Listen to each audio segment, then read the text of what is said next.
Good morning, everybody. I'm going to start with a fun little fact, but don't worry, I'm going to tie it in to what's going on in this video. Did you know that the Bordeaux wine region in France is 6 times bigger than the Napa Valley wine region in California? That is a lot of vineyards and also a lot of history. So let me just get right to it. We're taking you to Bordeaux.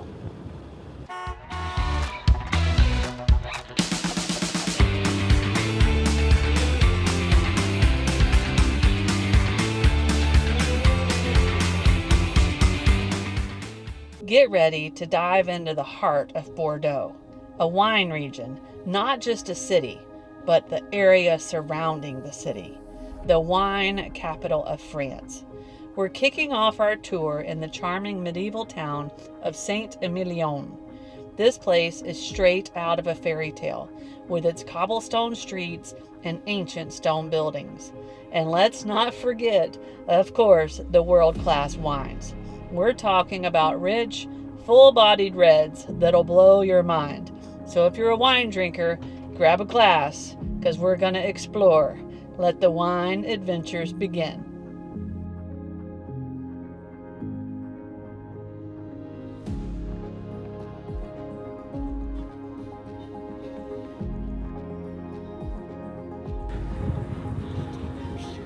So this is a Romanesque perimeter wall, and it is one of the oldest and best preserved in all of France.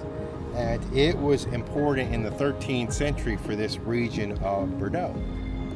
Welcome to Saint-Émilion, a charming medieval town nestled in the heart of Bordeaux's renowned wine region. This UNESCO World Heritage Site is steeped in history, dating back to the 4th century when it was first inhabited. The town's name is derived from Saint-Émilion, a monk who arrived in the 8th century and performed miracles in the local caves. Legend has it that he even restored the sight of a blind woman. His legacy lives on in the town's name and its deep-rooted spirituality. Saint-Émilion's history is intertwined with winemaking. The Romans were the first to plant vineyards here, and the monks continued the tradition, perfecting their winemaking techniques in the cool, damp caves. These caves, carved into the limestone cliffs, create ideal conditions for aging wine, contributing to the unique flavor profile of the Saint-Émilion wines. In the 12th century, the Jurade de Saint-Émilion was established. That's a brotherhood dedicated to preserving the town's winemaking heritage. They continue to oversee the classification of Saint-Émilion wines, ensuring the highest quality standards. Beyond its rich history and world-class wines, Saint-Émilion offers a delightful blend of medieval charm and modern amenities.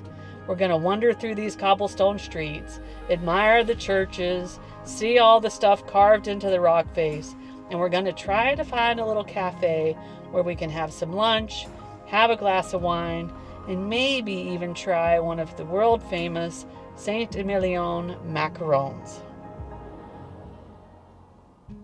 First of all, the town had the perfect camp spot for free right near the town. And we took a little stroll into the town, and I gotta tell you, it drew us in like immediately. A fascinating town. At one time it was surrounded by a wall. You could see the lime rock structure where they dug a lot of tunnels. They built half of the city, the churches, the structure, actually out of the limestone. Yeah, carved into like big giant limestone cliffs and rocks. And so they had like cobblestone roads and all sorts of little wine shops and dessert shops. Well, and I tend to shy away from steep ups and downs because it's hard for my heart. So Curt ventured down this little alleyway. What'd you find at the bottom? He called me immediately. He's like, you have to come down. Well, we were looking for a restaurant. We wanted some nice French food, and of course we wanted to try the wine. And there was this big courtyard down in front of this gorgeous church. And so I told Snow she had to come down, and she had to have that. And well, we had just a wonderful lunch. Yeah. I ended up getting sort of the plate of the day, which was salmon and zucchini lasagna with a salad. Sounds weird to me. Snow doesn't like fish, as you guys know, but it was absolutely delicious. And we had it with French bread, which the French just have the bread down. They have the best bread in the world. And we got some cool little butter. Rolled up butter. Yeah, you ask for butter, comes extra. You have to order butter. The bread was free, but if you want butter, you have to get a little extra.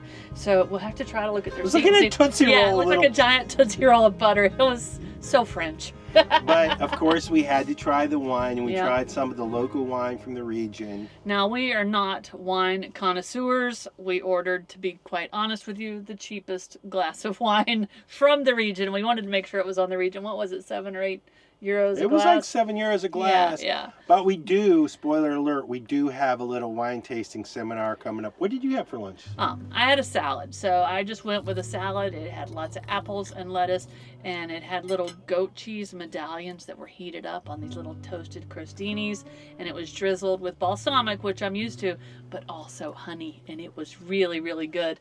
And I did a salad, a light lunch, because I knew we were getting into the macaroon, and we found one, guys, and it was not anything like you're gonna see back in the States. There's little tiny ones that little cheeseburgers. Yeah, little colored cheeseburgers. This came out, we shared one, and it was green, so I'm thinking maybe some sort of pistachio to it.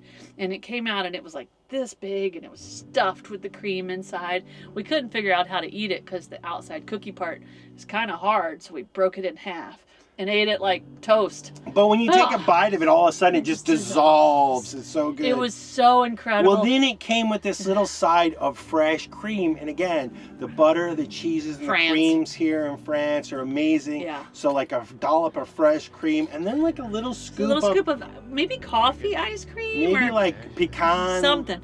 It was butter pecan or something. Freaking delicious. And I'm so mad we didn't get two and that I had to let Curt eat half. Normally I'm the one reaching on her plate, getting the better I was deal. Like scooping it all When it comes up. to dessert, forget about it. So good, guys. It was so good. We had a beautiful view of this church, and we're sitting here looking at this church the whole time, and you can just see how this soft stone has just sort of melted over time. Like you could see it's got like little looks like coral, like sea coral almost in some of the places. Yeah, when we were back up north, we learned that the rock was too soft, which is why they had the half timber houses.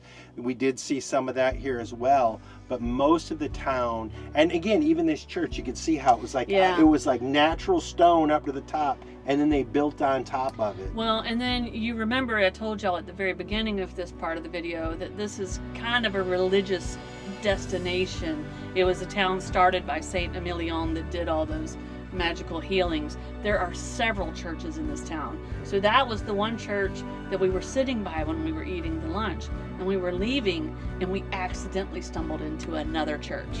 Well, I walked through this little corridor, and they had these murals were so brightly colored and ornate, and I don't know the story they told. No.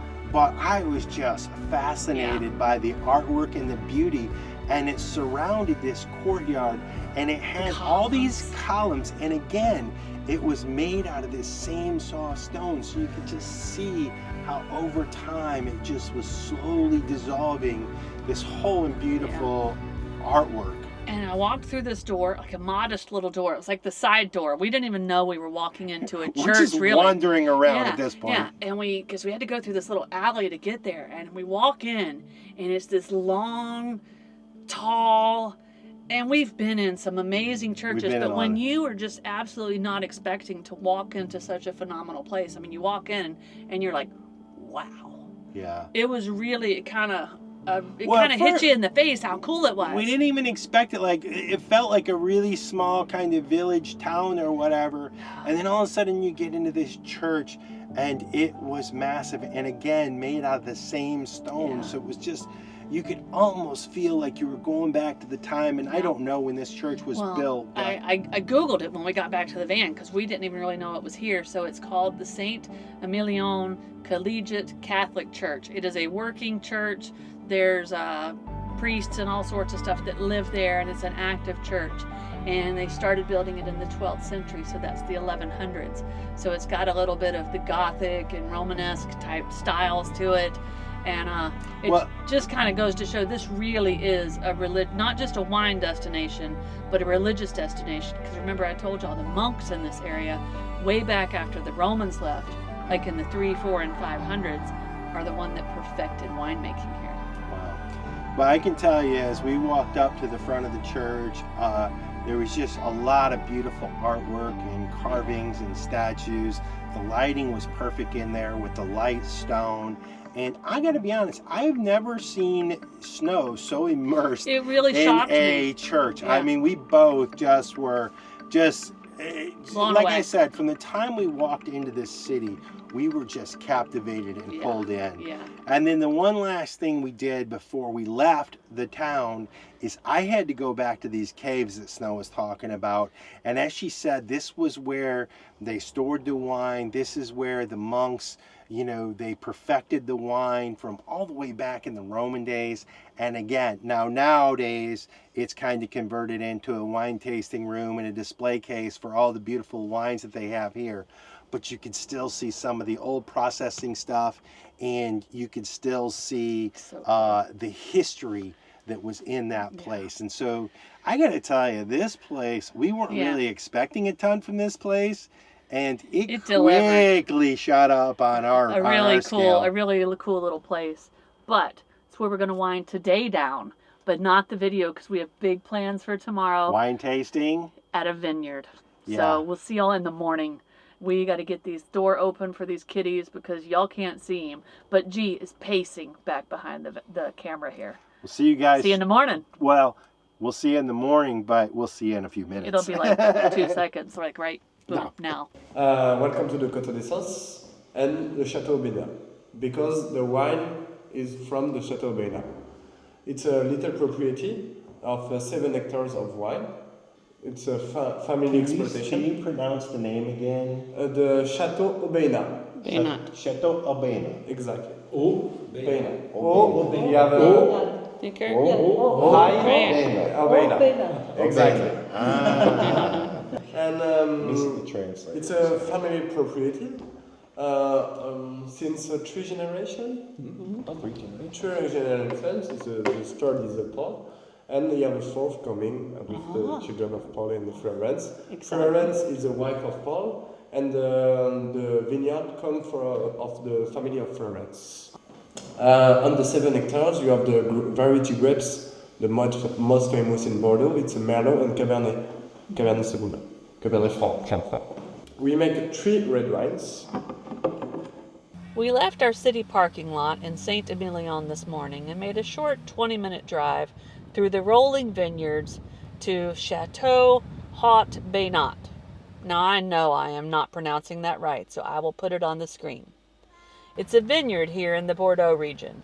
We found this vineyard on Park4Night, and it has great reviews. They allow you to park here for free if you join them in at least one of the services they offer. But we chose 3. A bit of a splurge for us. First things, we got parked and set up with our sliding door facing the beautiful vineyards. Later that evening, we joined the winemaker for a wine tasting.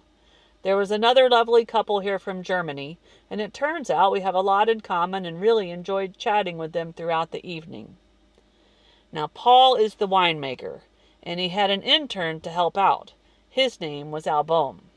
Who knew that there were interns for winemaking? But I guess that makes sense if you are in one of the most important winemaking regions in the world. Paul and Albaume spent about 30 minutes telling us some fun facts about the winemaking process. And of course, letting us try some of the wine. They also explained that some of the wines we tasted were from the family vineyard of Paul's wife.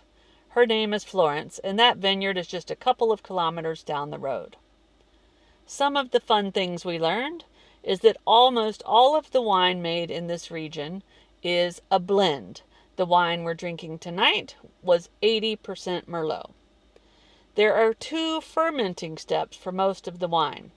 The first one is man-made, and the winemaker determines how long to let it ferment. The second fermentation is natural, and the wine is totally in control of how long it takes to go through that process. 20. 20, exactly. Australian Bete, language. bete. Australian language. I thought this is a map of France. No, this is a map of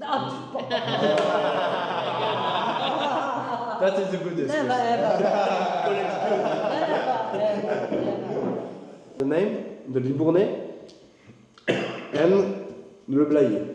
It's a name. We are on the Libournais, close to the Saint-Émilion, and we are in Castillon. And the name of the appellation here is Bordeaux Côte de Castillon. This for that we are famous for our wine. Okay, the first thing, you have a grapes. The wine is made with the grapes. Red grapes for this one.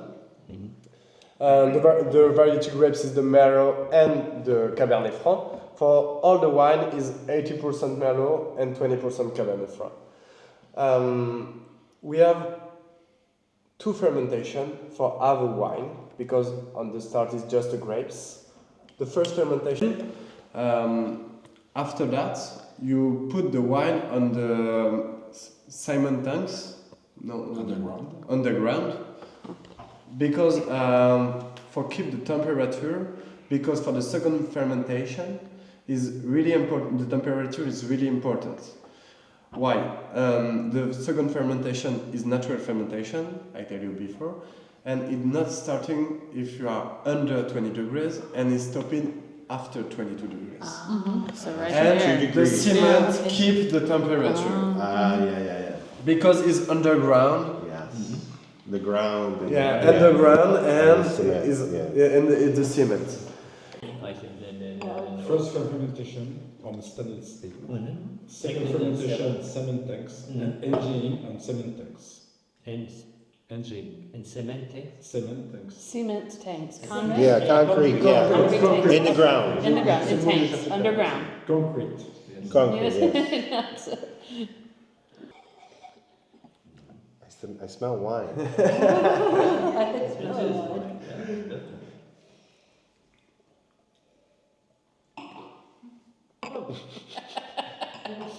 Sorry. Ah, that's good luck, I'm sure. Sorry. You can eat. Good luck. It's protein. It's protein, yeah. I change your glass. In France, with the weather, the wine is more high because you have more weather and more weather. You have. So for the fruit side of the wines, okay, and then they will wait longer, and the aromas will develop and have other. Yeah, it's like, if you want a fruity taste, you drink directly. It's 2 years after Okay. you put on the bottle. The second one is the name of the oak barrel. The first fermentation is due on the stainless steel, same of the first one. And on the second fermentation is made on the concrete tanks. It's a good.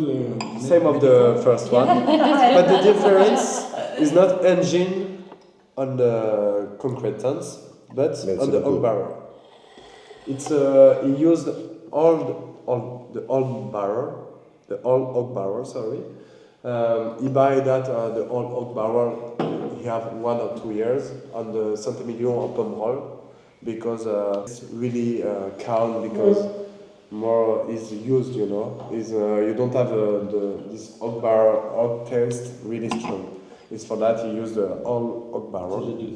Exactly. And you have really different when you taste it. It's really different. So you'll taste. So this was in the oak barrel, is what you're saying. Yeah. And So so we'll this taste will the- have some flavors from that. Exactly. It's more stronger with more character, more longer. It's totally different. You have the fruity tastes, but he put almost 18 months on the barrel for engine, but almost because he trying every month, and when he see the oak taste past the fruity taste, he say no, I put in the bottle because he want a good balance of fruit and oak. I can taste that. Yeah, you can when you know you can. Yeah. sens rien. Every people have a different palate. Yeah. Because it's a perfect blend and because it's engine of Harmony. different things. You have a less production because it's a little parcel of here and it's all vineyard, you know. You have 60. This is a special grape. Yeah, So this exactly. takes old grapes. Old grapes. And the soil is here. Yeah. Best quality, and it's for that you make the second fermentation in old barrel, same of the Grand Cru you can find in Die Saint-Émilion. zweite Fermentation ist im Eichenfass. At the English people, and the French recoup this party, and at this period the red wine have this color, the Bordeaux wine have this color, and for the history, he keep an appellation just only in Bordeaux.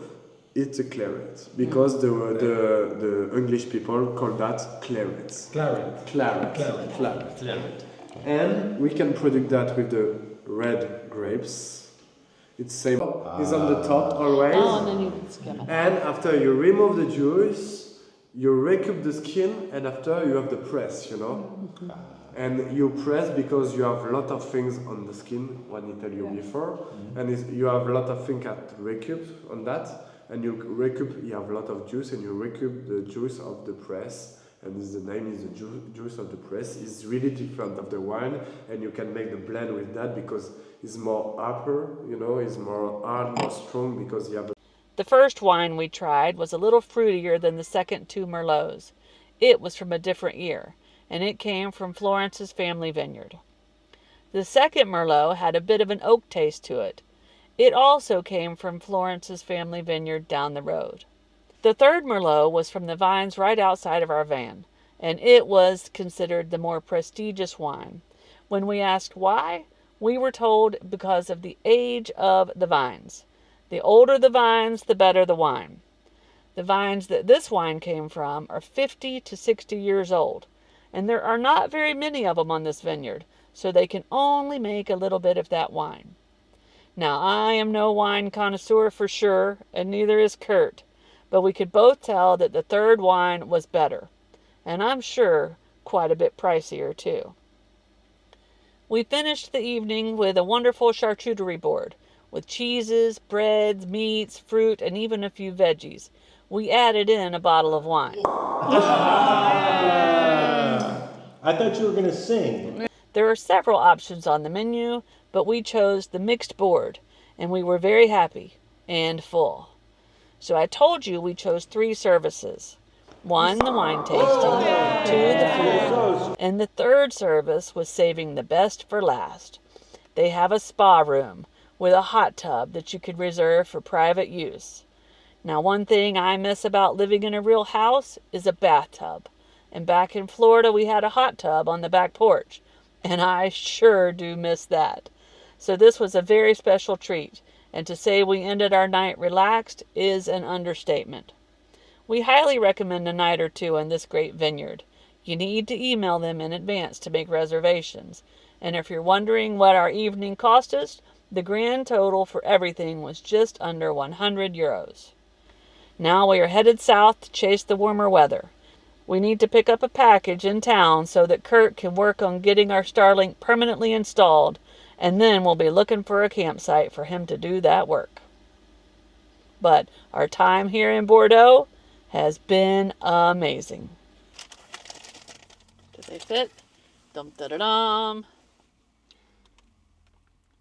Yay! Now we can finish installing our Starlink.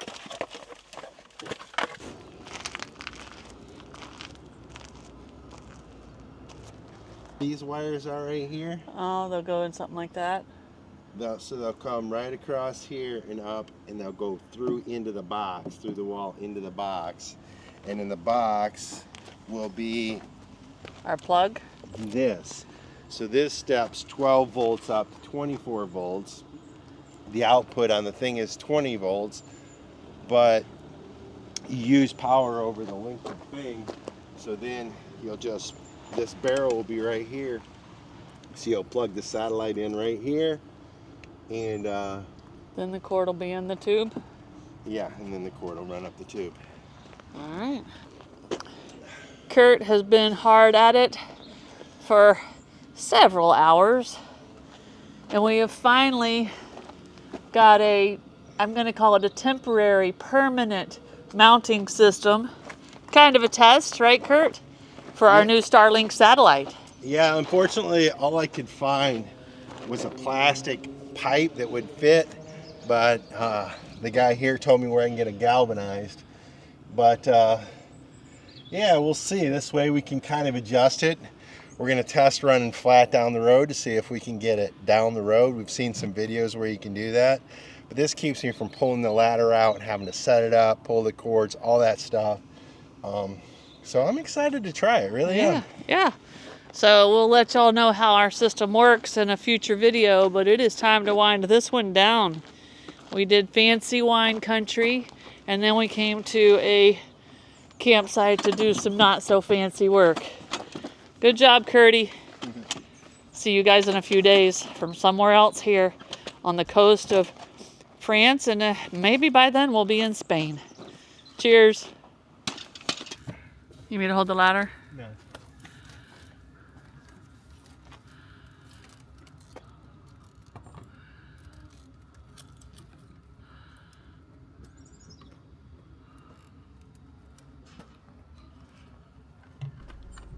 If you like this video, be sure to subscribe to our channel and hit that notification bell so you guys know when we put out new videos. And don't forget, you can always follow us over on Instagram to see what's going on in between videos. Cheers, guys!